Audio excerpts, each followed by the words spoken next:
Welcome back to my lovely HP community and the 5D collective. To those who are accepting your true self. So, we talked a little bit about that. It's an internally securely attached 0 1 year old. You have intimacy and you have love, and you are able to be a life partner. No unfinished business, or with a good therapist, obviously. So, no ignored trauma. With a good therapist if need be. With that being said, when you have a securely attached self, relational and societally aware person, I'm going to use some stories. Love and romance continue to thrive. So you're not upset as you get older. Obviously, everybody has different age groups, but as you are a empowered feminine or empowered body, if you don't want to use that word feminine, and that's on our theme and our menu, while the pretenders think that empowered feminines, and some will think, oh, automatically it's a woman, it's not, but some women think that they're empowered by being with no friends, living all alone. And yesterday I came across two very important men who define this, and I'm like, wow, they're not talking about the nervous system at all, and they are basically almost like the fancy woman and man in suit that I come and bring in. The only difference is they're not giving you the ancient gender stereotypes. They're giving you something different, which is a solo self. You don't learn how to live life with the depths of your heart by being a solo self, because you're a mammal like I am. And that's the part of why it's a story for the ones who don't own the thread to their vessel, the heart. And that's because they don't own the emotional depths. Okay, so empowering your feminine means you empower yourself to have a relationship with those 6 basic emotions with your integrated brain. And so you own your solo self, but you share with another. It's when you're not going to do that I know you're emotionally unavailable. And so we're going to get to that one for a minute. So how do we handle empowered feminines, the real ones, any of that which others will talk about as betrayal, injustice, humiliation, shame, lying, all those child wounds? Let me actually go find this. Or trauma wounds. I mean, it can be one or the other. So we have rejection, abandonment, injustice, betrayal, humiliation, and or shame. So I'm 44, and I've had plenty of opportunity to be rejected since I was 4. I got boys that rejected me, going to have a little date. They brought my twin, but I didn't get to go because I'm too serious, is what I got explained. Then I got to get, my first boyfriends and have fun and all that, and that one went well. But at the same time, the cheating stuff made me aware of how people don't know how to talk to you in your face. And then I got into another couple and more serious relationships, and I got to notice how that worked. And then I got my twin flames, and then I'm here telling you all about how there's no tragedy for the empowered feminine, by the way, mystic. When it comes to our twin flames, we actively know that they're going to get to have us become the very person we always wanted to become. And in my case, that's a loving human being, because Jesus is my man, and so is God. And I got to learn all about being humble and how to work with my own self, and use my 2 hands and 2 feet. Oh, and also how, no, man, you're not actually physically threatening. Yes, you are. You're not physically safe until you are. And it all depends. I'm going to have to watch while I wait. So the truth is, it makes me very sad to see the distorted feminines and masculines continue 3D, 4D, and continue what are a lot of very, very not beautiful graphics for my eyes. But it's okay, because, again, determined with Robert Sapolsky tells me they don't have free will. Then with Michael Stone, I know the forensic criminologist, all the evil people, they end up in jail. And then I know from smart human beings like Dr. Daniel Fox that all personality disorders are healable, and I see people who are healing from narcissism and borderline and sociopathy and psychopathy. And then I know that there's also, again, Terry Rio for couples who want to learn to love themselves the right way and each other, men and women. And then so there's all beautiful things for the generations to come. The individuals who are ignorant, well, they are going to, like the flat earthers and anybody else who doesn't send their children to, hospitals, and right, they're going to create their groups. As long as they are following the law, we're going to continue on being groups. In the meantime, for the 5D collective, we are true lovers again. So let me move forward, shall I? Which is why when a 5D mystic in the Enlightenment Soul age group with the lovely solo poly journey I'm in, gets to be in a room with people, we're always going to make sure to have people that have our back. Well, we try. We also know we won't always have that. So a woman is not empowered in the absence of friends. No. Also, you're not empowered by living alone. It's actually quite boring to live alone. I like to talk to smart men and women in days, and I don't have days yet as friends, but what I'm saying is I have, yes, plenty of things to do in my 24 hours, but I also enjoy social time. And that's where I get to actually put into practice mindfulness and mindset skills. Without my loved ones, how would I ever be able to say, I'm Maria, and grow into mature Maria? So when you get heartbroken, you don't keep the emotional charge. You actually witness it. You're like, wow, I got heartbroken, but it's the heart. It's not broken. I have sad. Now I have mad. And I have comfortable. So this is the part. Empowered feminine. I'm an eternal child. Can you tell? I love to love. And so feelings don't get hard. They get easy. And that's why as a mystic, I'm an empowered feminine, not the distorted ones that really dishonor all of that which a feminine is meant to support, any masculine and distorted feminine. So here's what I have to share again. For masculines who are not comfortable with the word feminine, you use those 6 basic human emotions I shared with you because you're really working with your nervous system. You're learning how to get out a threat response. It's a teenager version of you. Think of Cusco, and to use 2 sides of the brain. So when your brain says, you're confusing science and spirituality, you're a dumb lady, you can say, hey brain, hold on a minute. Let my right mode come online and let me listen to stupid lady, because you never know. Consiliency has its reasons for being. So it's consilience approach that I definitely bring to you. And also I'm not linear, so you can wait patiently. And that's how you start to learn to let your 2 sides of the brain come together. And if you want in time, you can keep doing that. And that's why mindset and mindfulness and mindset is something beneficial for those who own the thread to their vessel, and their heart is what you own, but you also own the throat, your insula, and your 2 bilaterally integrated sides of the brain. Okay, great. So when that's the case, again, love, passion, romance, intimacy are on a go, and so is you building a genuine relationship. So you continue to be aware. When I'm with people who might judge me, I have no idea what's going on. And when I'm people who are sensitive and they think that what people have done was insensitive and not kind, I say, don't worry about it. It's not a big deal. They got passive aggressive. They got in their teenage. They got shy. They got embarrassed. So there's a shame continuum I learned about in one of my courses. Many I have, but one of these. And I know when a person doesn't know how to talk about something. It reminds me of when I got taught about sex in 5th, 6th grade. We all laughed, but we were all children. And then I remember as I got older, we still had this embarrassing stuff between us, boys, girls, right? And then as I got older, I got to learn how not to be embarrassed about it at all. And then I got to learn about the empowered way that now we get to talk to women, men, and days about, no is no. Physically hurting is not something everybody is into. The ones who are, let's leave them alone, So we learn how to be able to talk about not the bear, no, the man, woman, and days who are still threatening to each other, and some are re-traumatizing. That's their thing. We're not their therapists. So again, we get to talk about the laws, voting, things that we like, things that we don't like. When you have intimacy with yourself, and then you have integrity, and you are able to just say, this is who I am, and hear who I am, that's when we have a person who's a true lover, and a person who can be in a relationship with the wit of smarts and emotions. Okay, when we have, on the other hand, somebody who's going to get into safety behavior because they're not wanting to be emotionally, no, here's the thing. If you want romance and you want love and you're ready for it, you're not going to react. You're going to notice that you are not self-sabotaging because you're aware of yourself. You're going to notice I am not actually opening myself up to love because I'm afraid of it.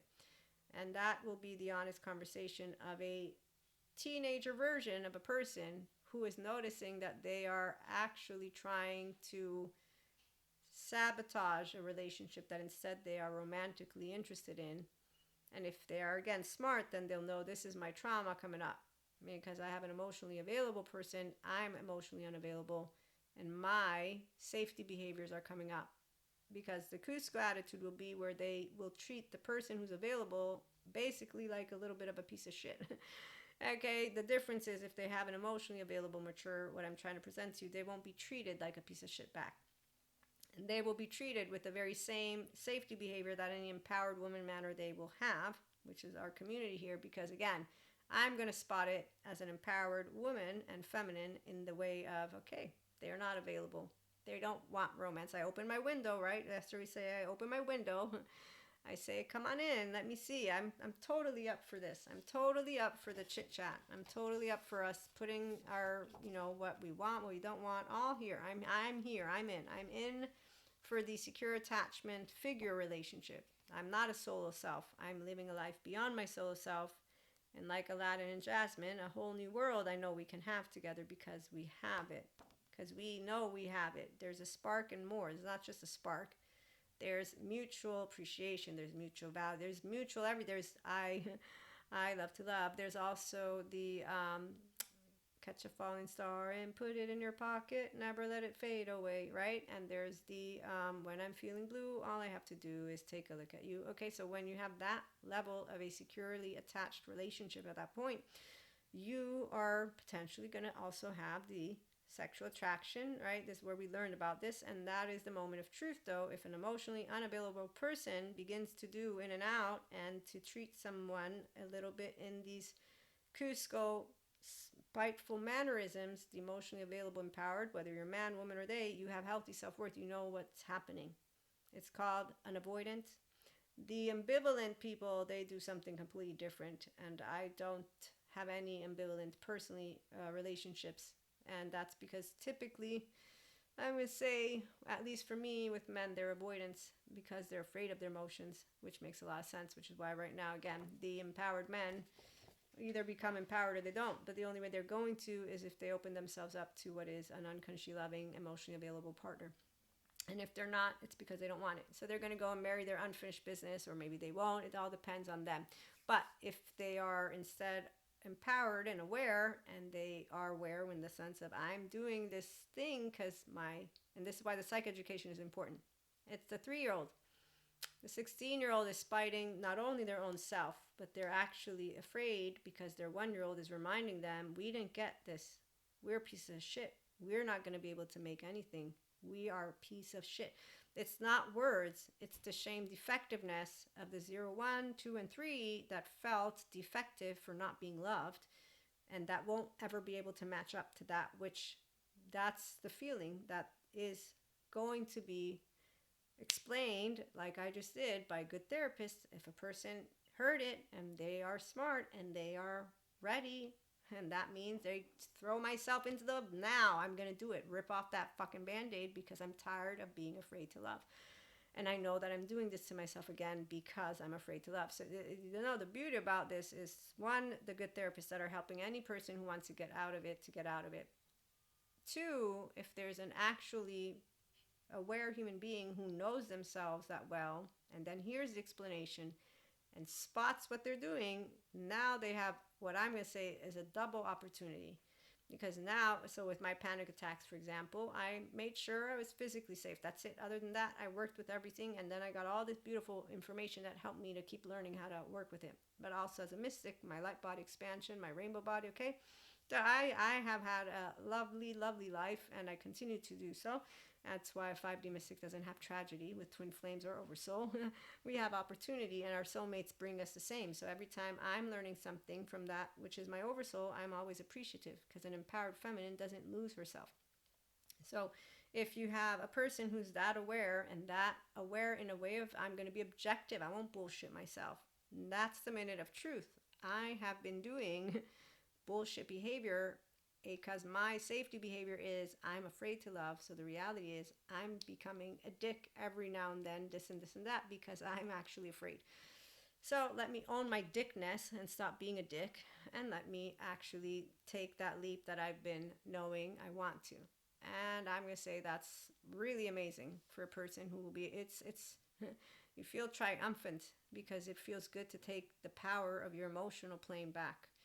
And so with panic attacks, as I got more comfortable, it felt better and better to be able to handle them, or IBS. And that's because that's how it feels as you're able to It's not control. People think you're mastering your nervous system. You're mastering yourself. You're mastering emotions. It's not control. Control is very restrictive. You begin with control, but then you want to move out of it, and that's when you begin to dance with yourself. And so today, as a person who has the complete coherent state, the complete integrated brain, and that's where, as a mystic, but also just as a person in the restorative embodiment, I haven't ever loved less. I've loved always more, better than before, because I'm a whole person who has no issue taking anything that somebody says and saying it's okay. So when somebody gets into Cusco behavior, if I and them have a potential romance, I know now with all the attachment trauma education, I got a person who's emotionally available.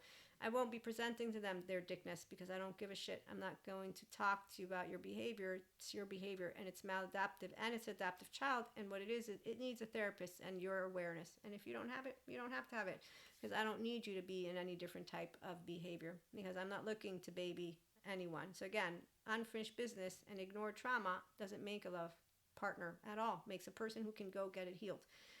And that's what you'll be aware of, which is why you don't have tragedy. You don't have any kind of disappointment. You just say, okay, moving forward. And you have fun with people, and you have fun with life, and you have fun also in societal gatherings. When I'm with ignorant human beings, I don't get ashamed of Maria, and I'm not ashamed of them. I actively have been in settings where I'll tell you this one, then we're going to move to some channeled guidance messages. So at this point, I'm single finally, in a good way.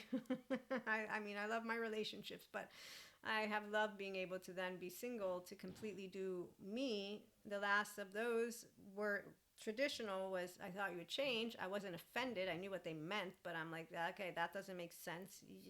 Why would you want me to change? Why would you be in a relationship with somebody you want to change? So the part about us bringing forth our best, that's a different story, because obviously our best is where we're going to be highlighting weaknesses, strengths, but in a way of supporting, not in a way of talking down to me. You don't talk down to me. I don't talk down to you.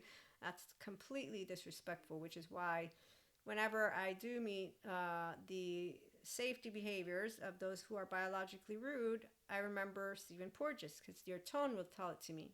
And then I'll know you're not a partner. You're not a person. You're a little teenager with a little asshole. And that's about it. And so you're not going to, again, be appealing because your mannerisms aren't appealing. But I also won't redirect your mannerisms, because you're the one who has, if you want the self-awareness, to redirect yourself and then come and have an actual, I'm a dick for XYZ reasons. I don't want to be a dick. And that's the effort that the little choo-choo train who makes it over the hump does. If I'm going to be using stories. So you will know who's emotionally available for real, who wants to be, no, who pretends to be and doesn't really want to be. And if they really want to be, then they, again, become it by having what are face-to-face, heart-to-heart conversations about the behavior. Because, like I said, if you're aware with intelligence, then you will recognize what you're doing, because it will make sense, because you'll say, ah, shit, that's right. There's my 1-year-old. Shit, there's my 3-year-old. Ah, there's my 16-year-old who's being a little asshole because of those first 3 years of life. And actively you're going to say, and so you don't empower your emotional plane. You don't become emotionally sovereign if you don't know how to be a person who lives a life of meaning, one, beyond your soul self. 2, you get rejected and treated like a little quote-unquote piece of shit, but know how to be able to handle it with that lovely Jesus for me, which was a straightforward equation. Forgive, they don't know. And today with Stephen Porges and Bessel van der Kolk and Peter Levine and Dr. Daniel Siegel. Forgive, they have trauma. But then we have Patrick Tiahan, as he points out. Yeah, you don't have to forgive anyone. And he's talking to the people who are healing still, though. So they don't know self-empowerment yet. So I'm talking to people who do know self-empowerment. If you don't know, then that's where Patrick Tiahan is at. So you can learn to see, soothe, safe, secure yourself. And once you're ready as a functional adult to be an inner child adult, you're going to come on over and add to the bonus of life, because mindfully and spiritually living is about our gooey ooey-ooiness, the 5D collective. And you don't have to be here. Obviously, if you enjoy the conversations, that's great. But I'm building a community of people who are not just healthy self-worth. They want to have a good time and not cast stones, because, as the term does point out, Robert Sapolsky, there's no free will. And I know there is, but there isn't at the same time. So if you're not capable of making it over the hump, I'm not going to treat you like a little piece of shit because you don't know how to have manners. Because reality speaking, you're going to have manners that I'm going to redirect, and some I can ignore. Sid, Manny, Diego, they make a great team. Pacha knows how to handle Cusco because that's the whole point. He's handling a child who doesn't know how to use their tone, and you're not going to be, again, a partner. You're just going to be a person that's building what is a secure connection, which is why you don't shame people and you don't blame them into healing their trauma, and you don't do any of casting or revenge or harboring because you don't take things personally. So when people have a tone, one of the times I remember I was telling a woman about how to handle her panic attacks. All of a sudden she's getting all pissy. And I'm like, what the fuck? I'm just telling you how I handle, and that's why you learn in time, or I learned in time in general, without the attachment trauma information, how to ignore people's tones because I noticed they lack self awareness, accountability, and regulation.